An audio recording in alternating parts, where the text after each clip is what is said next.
Welcome back to the YouTube version of the MMcast and audio version. Maybe this is left in. I don't know how Marshall deals with this. But we have a special guest, Braden, from cEDH Cast and a bunch of other online content, cEDH community member, and sometimes guest of our Monday Night Commander stream every Monday night, 7:30 PST, PM. And we are talking cEDH, modern, competitive play, etc. And the question we are on now is because we keep touching a base on it. I think it's a greater conversation, so I want it to be its own video when this eventually exists on YouTube. So hit that like and subscribe button. Is cEDH a brewer's paradise, right? You kind of brought up in the last video a conversation on as you're talking about deck building and how that works and how you can do deck building in this and what are the arguments you can make for different card inclusions. And you brought up that, you know, while we've classically said modern has been a brewer's paradise, you've made the statement on the cast now officially, and you're gonna have to say it again, that cEDH is a brewer's paradise. And that's fascinating to me. So I want to kind of let you make your pitch, and then Ben can ask his question, and then I can bring up points I have. That's how a conversation works. So I have one thing to say first before I get into it. I think it really depends on like what about brewing gets you excited. If you don't like that every deck is playing Soul Ring, cEDH is probably not a brewer's paradise for you. But if the idea of playing different archetypes with different commanders, different mulliganing styles, different gameplay sequences, different interactions between decks that might not exist in any other format, I think cEDH is the brewing paradise. I think cEDH is really the only format where you have you have this card pool. It's an absolutely insane card pool. It's rivals Vintage and Legacy, and you have this many people who are not like, if you look at Legacy and Vintage, there just aren't as many people looking at those formats as there used to be. And I think cEDH, like a lot of people come to it wanting to brew. There's huge communities, huge discords. If you go to the cEDH library, there's literally a library on Discord of hundreds of discords where people are just talking, chatting about different commanders. Like, you can hop into the Gitrog server and there's a voice call going most nights where people are just chatting, maybe playing some Slay the Spire or, posting memes, but they're also brewing Gitrog and doing stuff like that. I know there's like a Legacy Discord. I know there's Discords for every community in Magic, really. But the cEDH community, it just has so much depth, and all these people are bringing new ideas and new perspectives, and every play group, things mesh differently, and there's different interpretations of like what the metagame looks like. And unlike, if you look at the modern metagame, there is sort of an objective modern metagame, right? Like, well, not right now. I can go online. The bannings have changed drastically, but yes. But in general, historically, yes. But like historically, I can go on like online and do some research to find out what the modern metagame is. If I go online and try to find out what the cEDH metagame is, I'm going to find Playing with Power, which has one metagame. I'm going to find the Spike Feeders that has a totally different metagame. Maybe you'll play with my play group. We have a totally different metagame.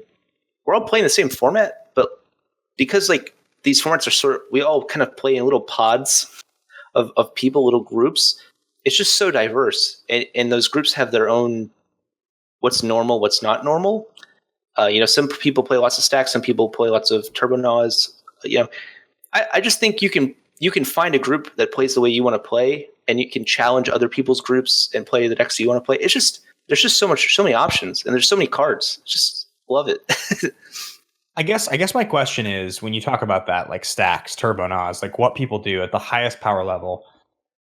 We mentioned the word fun, like having fun earlier in the show, and like the idea that the gameplay is designed to have a good time.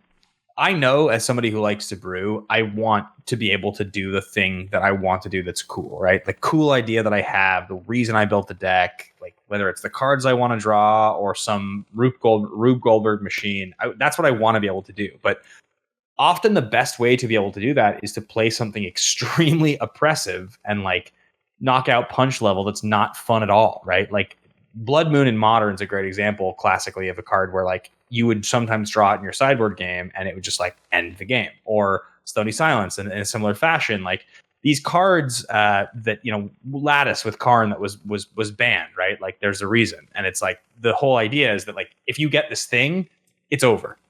You win. The game is done. Now you can win the way you want to win. All of the stress with your decision making and all the other things is gone. Now you just win the game. And it's funny because I both am the guy that wants to have fun, but I'm also at the same time the guy that wants to not have to worry about combat and complicated decision making and worrying about what my opponent's going to do. And I want to be able to flip a switch and win and just have it be like, over. I beat you.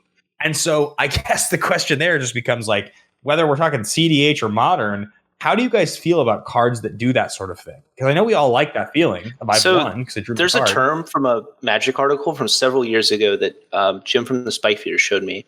I can't remember the name of it, but it talks about this concept of garbage time. A very simple way of describing garbage time would be time that happens after it's the time that's happened after you've won, but before the game is ended.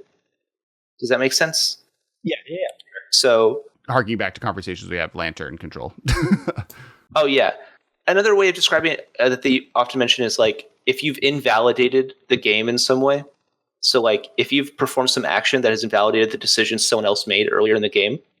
But in cEDH, there's kind of an understanding that that's going to happen, and so I don't find that to be as much of a problem. Well, and I guess my question isn't really necessarily, and then Ben kind of harped on a little bit, but I think it comes to a greater issue, which is like obviously Stacks exists and Stacks has its issues, but it's more what's interesting to me, and it's something that was interesting watching Ben getting into Commander, right? Is like Ben in Modern is not a competitive player. He is competitive in spirit, but he like as he said previously in one of the videos released this week or this episode, he like the 2 times he's ever taken a actual competitive deck to a Modern tournament is because he lost a bet to me, and he like by losing the bet had to take a deck list that I pre-described that was a top tier deck list at that time. And those are also the 2 tournaments he's done the best in.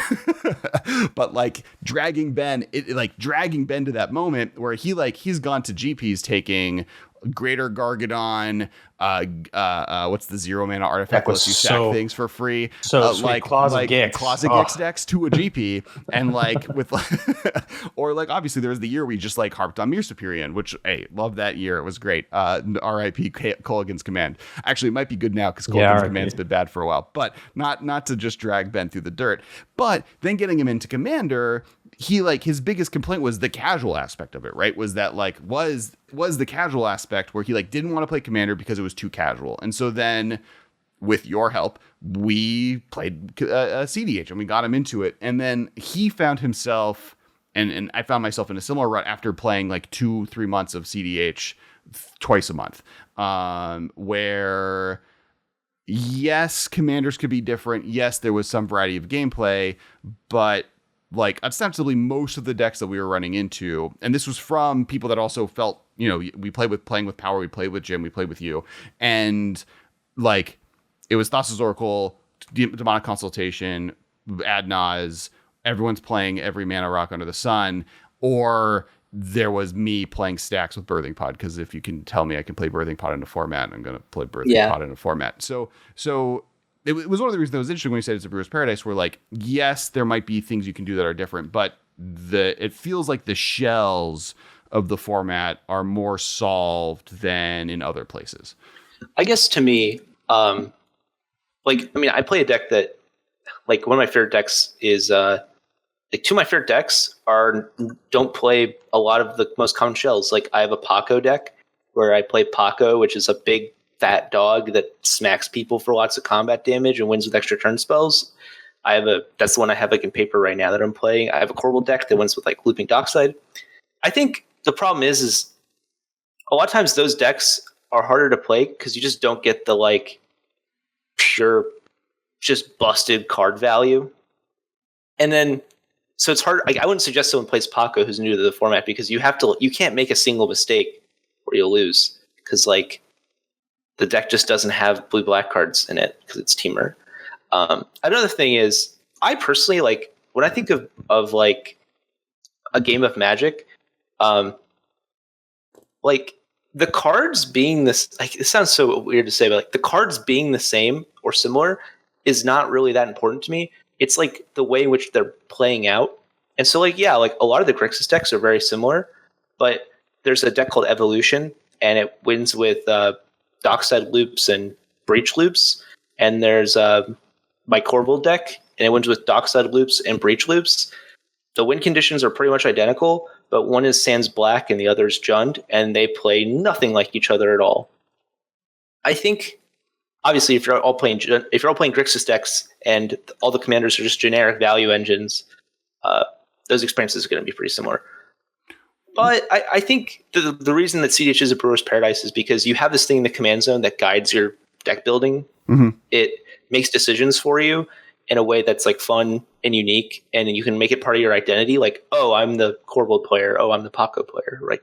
That's really fun. That's like, being able to tie decks to your identity and make them unique by playing like slightly suboptimal commanders is it's really cool. Yeah. And then for me personally, I just don't find the packages slot in and the cards slot into decks, but just the combinations and the tweaking of that is important. And I think that's like where the brewing is really happening.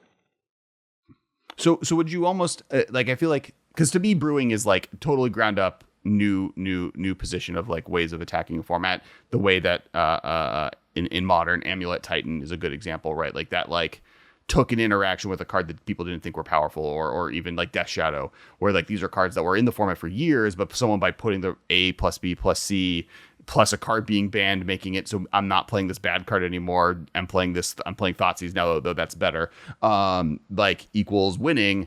In cEDH, it feels it's a little bit more of like a tweaker's paradise, right? It's not as much about like, and kind of what you said, or a tinkerer's paradise, where it's not as much about coming up with, and you can, right? And in many ways it's similar to modern, right? Modern most of the time is a in competitive Magic, I think in this way is most of the time it's a tweaking format, right? I'm playing Jund, and for the last 3 months these decks were good, so my 75 card deck is going to play these cards differently. I'm playing Tron, XYZ, same conversation. I'm playing Rug in this format, so I need to like figure out how to loop Dockside's Extortionists. Like I know what I'm going to be playing against, and these are these cards are going to be slightly better and raise my win percentage up this much more. Because I do think even our statement about modern being a brewer's paradise has never been totally true. It is more brewer friendly than say other formats, Legacy for its expense or Standard due to its limited card pool. And there are gems that you can find in the rough, but it is much more often about tweaking the format versus then like regular Commander classically has been, where it's like people will come up with brand new things that are just like totally off the wall, or some other formats.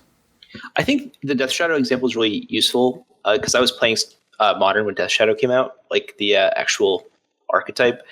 Patrick Chapin's old like Grixis control deck where he was playing like 4 cryptic commands. Yes. Yeah. Would you call that this like? Obviously, this is a leading question, obviously, but like you wouldn't call that the same as Death Shadow, right? Correct. Like I would not. Obviously, right? There's packages. If you think of like just like I don't know, like Thoughtseizes and Snapcaster Mages as packages, right? Like obviously those are like those, or even like your mana base, right? Like all the fetch lands, right? Those are obviously like every Grixis deck is going to be playing the same mana base, right? And every Grixis cEDH deck is probably going to be playing a lot of the same cards. But like who your commander is, what your win condition is. Like, for example, there's a Malcolm Vile Smasher deck that has a 1-card combo with Malcolm and Glinthorn Buccaneer. That deck has this really unique 1-card combo. It plays the rest of the deck is mostly just like generic Grixis cool stuff. But someone realized that was a combo, built the deck, brewed it. Now it's on the decklist database. Like, it's almost like you can be the person. I think if part of being a brewer for you is being like, I like being known as the person who did this and that, like if you derive some enjoyment from that and be like, oh, I proved that this deck was viable. I think that's like where a lot of the attention for cEDH comes from. Like Michael Levine comes to mind. He's won like multiple events playing mono white, which obviously is like kind of insane if you think about like white's power level in Commander. He played Heliod and he played Lin Civi, which is like an old Rebels commander. It was pretty sick. He became known as the mono white guy, and he like brewed those decks from scratch, developed totally new tech for them. He's constantly working on them with new white cards that come out. Like if you want to be that person who everyone knows, like who's the mono white guy? There's actually 2 now. There's a guy named Charles. Like who are the mono white guys? Charles and Charles. Michael. Like, if you want to be that person, it's wide open. You can find your spot. You just got to like own it and talk about it and work on it. And so that's, you actively have to be the person. You actively have to be the person who does something that is out of the norm. I think the difficult thing about what you're talking about is that, like, I mean, we almost never talk about it anymore, Alex. But we used to play a paper format called Highlander Gauntlet a lot, and it was 600 card deck, singleton. There can't be any repetitious cards between the 6, and the ban list is the reserve list. And so it's a lot of options. It's lots and lots of cards. And I used to play an Esper deck that was like a combo deck, and I remember I used to play Thespian Stage Dark Depths as like the primary win condition in a combo deck. It was like lots of tutors, very similar to cEDH. And I would try to get there as fast as I could. Now, this, at the time I built the deck, it also had like Grand Architect Pilipala in the deck. It also had like Dimir Guildmage and Mindcrank in the deck. It also had like 4 combos and Near Death Experience. It was a whole disaster of a deck. And eventually, over time, I found when I played the deck, the only thing the tutors ever went for was the Dark Depths combo. I would have a counterspell open. I would use all my energy as often as I could to get to that combo to beat my opponent, right? So it became clear eventually, like, these other combos were useless. I actually didn't want them in the deck anymore. They just took up extra cards. They represented lines of play that made the deck totally suboptimal. And eventually, once I got smart with the deck and cut all of the other things, it was like, oh, if I had started from the place of just building the most optimal win condition and then tutors to get me there, I would have built this deck totally differently. It wouldn't have had any of the identity, any of the flavor, any of the spirit that it has, right? And so I think that yearning you're talking about with the people who build the mono white decks, that yearning to be unique and original and different and be recognized for it is kind of what the whole idea of being a brewer is about.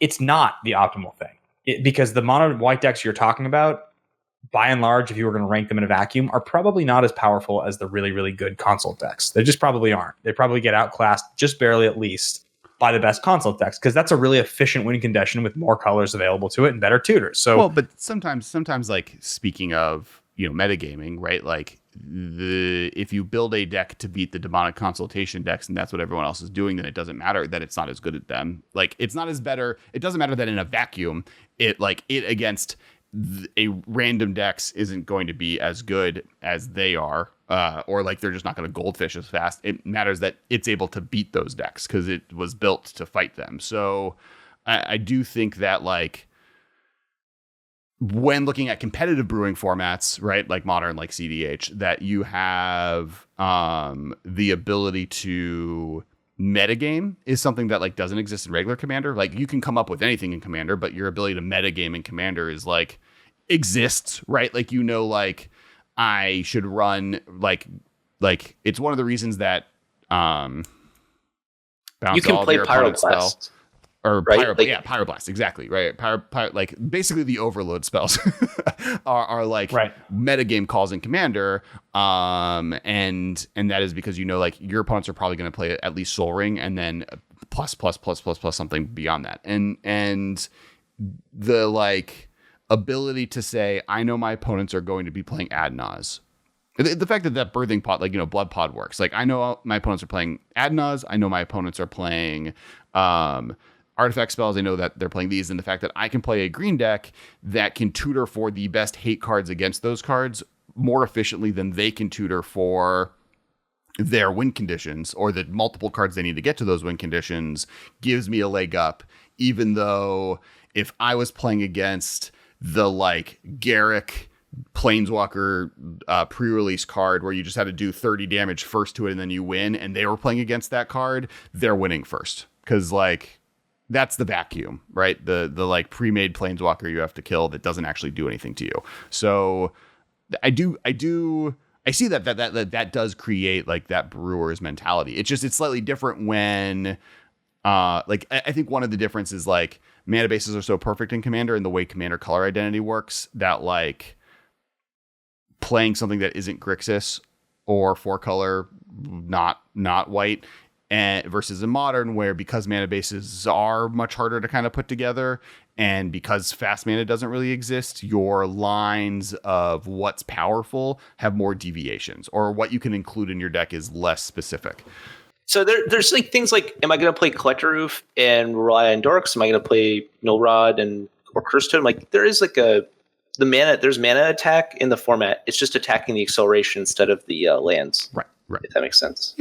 Yeah. Well, so that makes total sense, and I think that's the meta stuff you're talking about, right? Like that's the literal response that you guys are both mentioning, which is like, because you know your opponents and the most powerful things people can do are X, you are going to do Y, you're going to do Z, right? And so that all makes total sense to me. I think where you talked about, Alex, a minute ago, the thing that really adds up the most is that, okay, it's a 4-player format in general. So if you're going to execute a game plan to beat 3 other players, it's going to be doing something over the top and unfair that ends the game immediately and locks everybody out, because you can't be expected to attack 3 players at once and be the best at attacking. Like that just could not be consistently a good enough strategy to create the game environment we're talking about.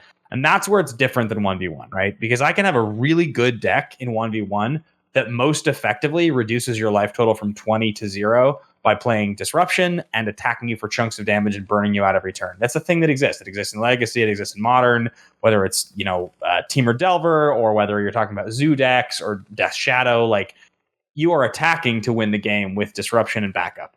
And you can do it in 1v1. You can play the most efficient version that also can deal with combo decks. That's not really an archetype that you can consistently say the game plan is going to get you to the same point every game in any multiplayer format, which is, I think, ultimately why multiplayer formats, if they're intended to be competitive like cEDH, are not appealing to modern players. Like cEDH, I think, can appeal to a modern player because they understand the same end game.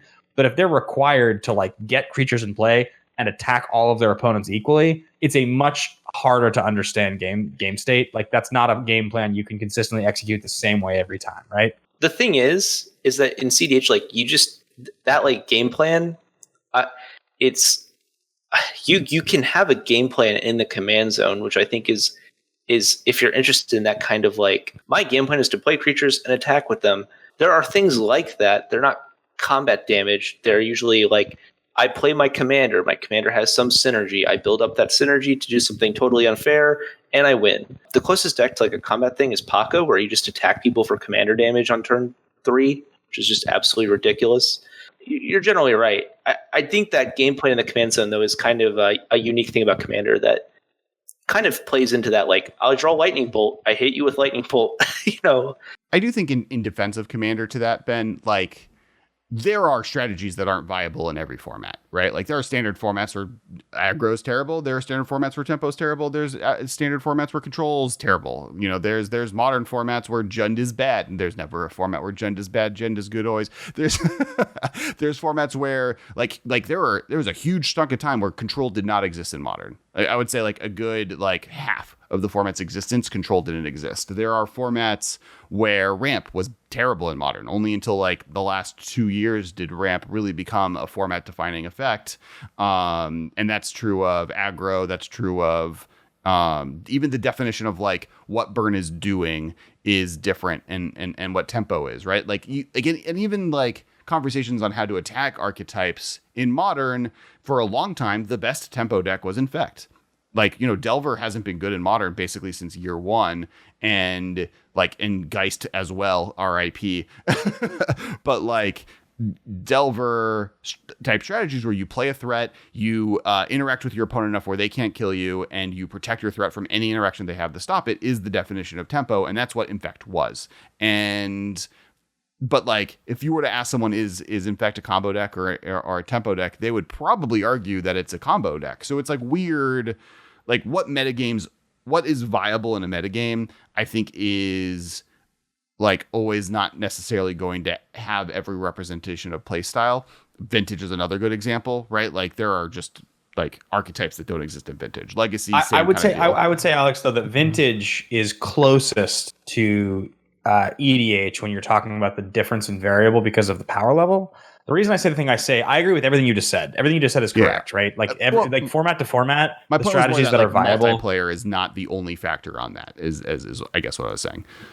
What I'm specifically saying, and I know we want to kind of get to this next part of the conversation, but specifically what I'm saying is that when your reference to Paco is you can attack people for commander damage to win the game, that's just essentially saying you're built in with a double strike creature you start with your open hand. Like that's not the same thing as I'm going to play a 2/1 for 1 or a 4/4 for 3 or a 6/6 for 3 because I have a great rate and that's going to win me the game. Like in regular Magic, the acceleration of your rate there, if you're doing that consistently enough, that's going to build an archetype. You're trying to kill 3 people at the same time that also have like the most powerful things in the game. You need something that's beyond the normal rates that cards are designed with. That's what I'm trying to say. But that strategy hasn't existed. That strategy hasn't existed in Modern for 5 years.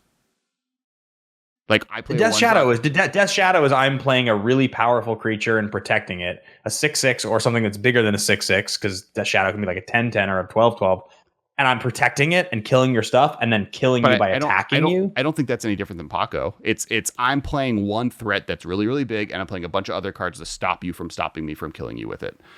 Right? Like that's what Jim was doing with the Shark Rider, Braden, right? Yes, there's a combo built in there, but Death Shadow had combos built with the double strike effect, right? It was always, for a long time, it was playing the double strike effect. And we'll often go back to that. But for the most part, I'm playing one threat, I'm playing ways to protect it, and I'm going to kill you with that threat. In Commander, that threat gets bigger and you're killing 3 people, but in Modern, that has a different side. I think at its core, burn is the thing we're talking about. If you really want to say the only thing that exists that's doing like a card for card, yeah, well, it does though. It attacks with like Swift Spears and Prowess creatures, and like it does attack. But most of its cards are burn spells that do. Like yes, it's playing some creatures that are on the ground, and Prowess decks do that more now than even burn does. But like even those are ostensibly tempo decks that are playing a threat and protecting it, and then killing you with the spells that they have in their hand. I don't know how that's. I guess my point is like the 1-drop into 2-drop threat into 3-drop threat into 4-drop threat I win like hasn't like even Merfolk hasn't been good, and that's like I think the last deck that was like ostensibly playing creatures to do that effect to attack your opponent for years. The ones that are like humans kind of evolved into that were doing so using interaction on humans, but that's what that Birthing Pod deck is, right? Like that Birthing Pod deck, yes, I can combo out, but most of the time I'm playing 8 bears that are beating down, and you can't stop me because I'm drawing cards and playing beatdown creatures, and eventually I'm going to kill you. And that's what Birthing Pod was in the back in the day, right? Like you have to worry about the combo, so you can't interact with the threats that I'm playing that stop you from what you're doing. And that's what humans did. That's what Kitesail Freebooter is on a card. It's I'm stopping you, and here's a threat that also is killing you as I stop you with it. Yes, I agreed that I think you're correct. Disruptive creatures are the best way to execute the game plan. I think the only point I was trying to illustrate, and the reason I think it was relevant to this conversation, is that if I sit down with any modern deck, literally any of that I'm playing that's a good deck, and my opponent on turn 1 plays Curse Catcher, there's an okay chance that at the end of the game I will lose because they're playing a cohesive set of cards that are doing a thing that's like a linear game plan that if I draw incorrectly, whatever, they can win because it's a good set of cards. If you show up in a game of cEDH with cEDH decks with a deck of creatures that's like, I'm going to play the best rate of creature I can, like 4 power for 1 mana even, and that's what the deck is doing, which is similar to Merfolk, you can't win because you won't be able to execute your game plan fast enough for 3 people to get bad beats when they're all going to win with a 2-card combo. The reason Paco is able to do that is because he also says draw 4 cards. So every time your opponent tries to interact with you and you have to waste a removal spell to protect him, you're still up 4 cards every turn, right?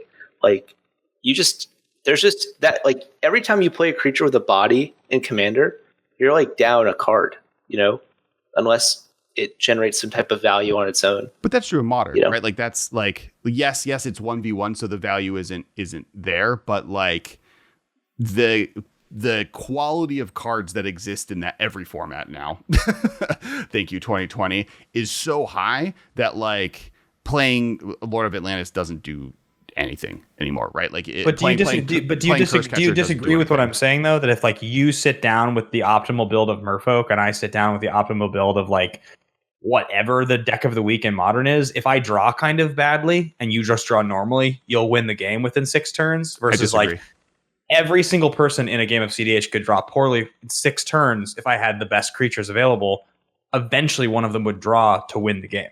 Because the limitation, you don't think so? I think that player, if 6 players draw 6 turns badly in cEDH and you have a deck in Commander that was meant to compete in that format that's playing good creatures, I think you win. And I think in Modern, that like at the same rate that Merfolk deck does. I think like decks aren't built to go 6 turns. Like yes, you get mana flooded and mana screwed, like that happens, but that's true in every format. There's a new deck actually that actually kind of does that. It basically says like, hey, if you don't, it's Lathril, the new green-black commander from the precons. I don't know if I know that one. It's the elf that you can tap and do 10 damage to a player. Whenever it deals combat damage, you get that many elves, and then you can tap to deal 10 damage with elves. To each player.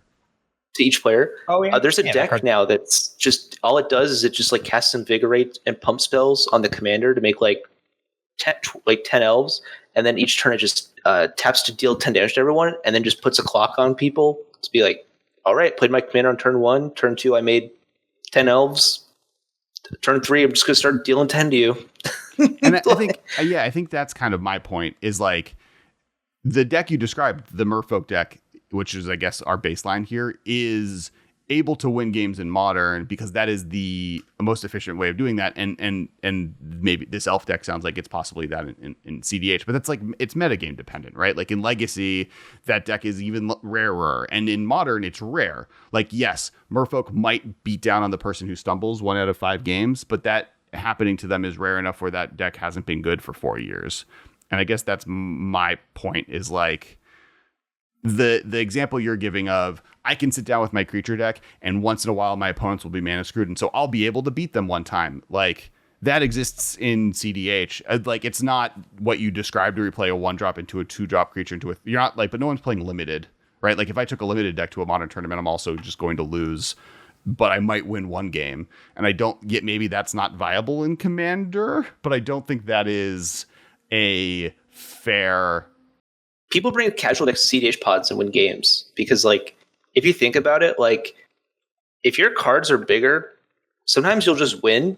Like, if you're playing Sun Titans and Frost Titans, and we all just stop each other from winning and go through all of our card advantage, and then just kind of like sit there with our, 1/3 commanders that say pay 4 mana, draw a card, but there's like a Stax Feast to play that turns it off. Like, I've just lost to casual players in those situations where they just attack me with the Frost Titan for 5 turns and I die because someone played Stax Pieces. People were really mad at me when I was talking crap about Frost Titan the other day on the internet.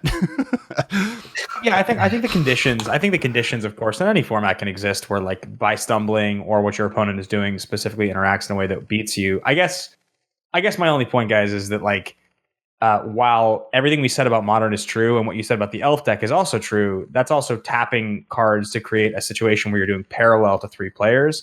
That's not the same thing as just playing creatures and attacking with them. So my whole point in saying this was, like, it all started with your question, Alex, about the game plan evolving into the same place for so many different archetypes, like the Brewer's Paradise conversation, which is the reason that is the case, is because if you are playing creatures that have a good rate based on the normal design of Magic cards, you can't fill your deck with those in a format where what you're playing against is, I draw these 2 cards or these tutors that get me to these 2 cards. And even if you had 7 good turns in a row, if I'm not at 0, I will win because the end game's a combo deck. Because the way to win is either a combo deck or a commander that's winning in a one-shot. That's all I'm saying. So, Ben, how do you feel about coffee? Dude, I love me some coffee. I mean, the daily coffee walk at the office is like a highlight of my day. Oh, hashtag same. One thing I have been able to get into a little bit more since this year started is making my own coffee, which is really fun. I have cool devices. I feel like a mad scientist. Yeah, pour over, you French press. There's so many options with coffee these days. But here's the thing, Alex. If in drinking your coffee you could make a difference in the world, would you? Of course I would. Of course you would. So look, we can help starving children with our morning coffee. We're going to talk to you guys right now about a partnership we're working on with Free Lunch Coffee. They're on a mission to end hunger from the lives of young children. So the way this works is that when you buy just 1 bag of Free Lunch Coffee, you're also providing 10 meals to children in need. 1 bag of coffee is 10 meals.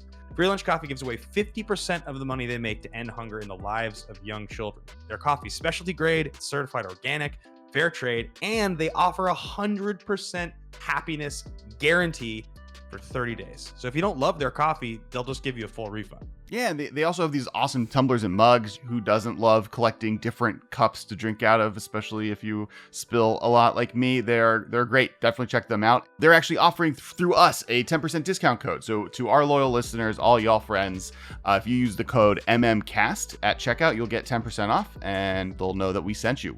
So definitely check them out at freelunchcoffee.com. Make sure to use the code MMCast when you check out. That way you can get 10% off and help a bunch of kids in need, plus get great coffee, because we all drink coffee because you need it to survive, or at least that's me. And you're helping people out now. So check it out, freelunchcoffee.com.